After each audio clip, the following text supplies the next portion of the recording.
தேவரிக்கு ஆபத்து வராமல் இருக்கிறதுக்கு, கண்ணெச்சல் படாமல் இருக்கிறதுக்கு. யானை மேலே வந்துட்டு இருந்தார் இல்லையா, யானைக்கு 2 பக்கமும் தொங்கக்கூடிய மணி, அந்த கண்டையை கையில் எடுத்துட்டார்.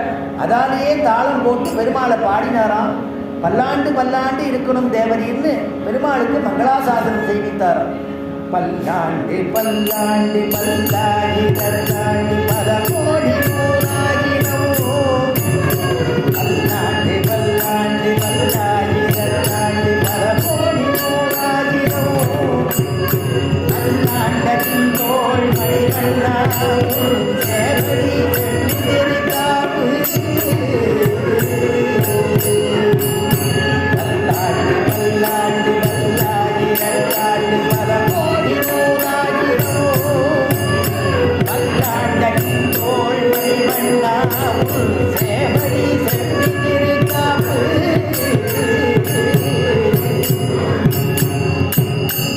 அப்படி அற்புதமாக பெருமாளை பார்த்து பல்லாண்டு பாடினார். பல்லாண்டு பல்லாண்டு தேவரி இருக்கணும். எவ்வளவு இருக்கணும்னா பல கோடி நூறாயிரம், எத்தனை வருஷங்கள் ஆனாலும் தேவரி எழுந்தபடி இருக்கணும். அது மட்டும் இல்லாமல் அது தேவரியுடைய மலர் மார்பில் இருக்கக்கூடிய தாயார் பிராட்டியோடு கூட இருக்கணும். உன்னுடைய சங்கு சக்கரம் எல்லாம் உமக்கு தேவரிக்கு காவலாக இருக்கணும் அப்படின்னு எல்லாருக்கும் பாடி பல்லாண்டுனர். அடியோமோடும் நின்னோடும் ஒரு பதம் சொன்னார். நானும் தேவரையிலும் பிரியாதபடி நான் அப்படி பாட்டு பாடிகிட்டே இருக்கணும், தேவரையில் கேட்டுட்டே இருக்கணும், அனுகிரகம் பண்ணிகிட்டே இருக்கணும்னு தனக்கும் சேர்த்து பெருமாளிடத்தில் பிரார்த்திச்சிருந்தாராம் விட்டு சித்தர்.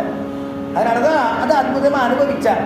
அதனால் திருப்பல்லாண்டை சொல்லும் பொழுது சுவாமி மணவாள மாமுனிகள் சொல்லும் பொழுது வேதத்துக்கெல்லாம் சுருக்குன்னர், வேதத்துக்கெல்லாம் ஓம் எனும் அது போலே. எப்படி வேதத்துக்கு ஹரி ஓம் சன்னோ மித்ர சம்பருணா சன்னோ பவத்வரியமா அப்படின்னு ஆரம்பிக்கிறோமோ, அதே மாதிரி அருளிச்செயலுங்கிற பிரபந்தத்துக்கு பல்லாண்டு திருப்பல்லாண்டு முக்கியமாக. ஆரம்பிக்கிறதே திருப்பல்லாண்டு, முடியறதே திருப்பல்லாண்டு சொல்லி தான் முடிப்பா. அதனால் அதுதான் முக்கியமாக. அந்த ரெண்டும் முக்கியமாக இருக்கிறதுனால இந்த திருப்பல்லாண்டு ஓமெனும் அதுபோலே மற்றதுக்கெல்லாம் சுருக்காய் அமைந்தது இந்த அருளிச்செயல் இந்த திருப்பல்லாண்டுன்னு சொன்னார் சுவாமி மணவாள மாமுனிகள். அதனால் அப்படிப்பட்டதான இந்த திருப்பல்லாண்டு சொன்னார் இல்லையா, அது சொல்லும் பொழுது அடியோமோடும் நின்னோடும் அப்படின்னார். தேவரியோடு நான் எப்பொழுதுமே பிரியாதபடி பல்லாண்டு பாடி இருக்கணும் அப்படின்னார்.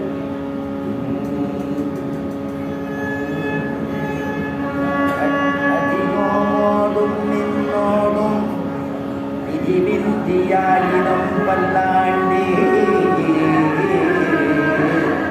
அடிவாய் நின்பலமானே வாழ்கின்ற மங்கையும் பல்லாண்டே படிவார் சோதிபலத்துறையும் சுடராணியும் பல்லாண்டே படை போல் புக்கு முழங்கும் அப்பாஞ்சசந்தியமும் பல்லாண்டே அப்பாஞ்சசந்தியமும் பல்லாண்டே அப்படின்னு ஆச்சரியமாக பாடினார். ஆனால் இவர் திருப்பல்லாண்டு பாடினார் இல்லையா, ஆண்டாள் ஒரு திருப்பல்லாண்டு பாடுறார். திருப்பாவையில் திருப்பல்லாண்டு அப்படின்னு அதுக்கு அவதாரிக்க வச்சிருக்கா உரையாசிரியர்கள்லாம். ஏன்னா 12 பாசுரம் சொல்லி திருப்பல்லாண்டு பாடினார் பெரியாழ்வார். ஒரே பாசுரத்தில் ஆண்டாள் திருப்பல்லாண்டு பாடினான். அதுவும் ஒவ்வொரு அவதாரத்தையும் அந்த அவதாரத்தை நடந்ததே அந்த அவதாரத்தில் அவர் கடலுக்கு ஒன்றும் ஆகக்கூடாது, அவருடைய இதான திறமைக்கு தோளுக்கு ஒன்றும் ஆகக்கூடாது, அவருடைய வலிமைக்கு ஒன்றும் ஆகக்கூடாது அப்படின்னு அனுகிரகிக்கிறார் ஆண்டாள்.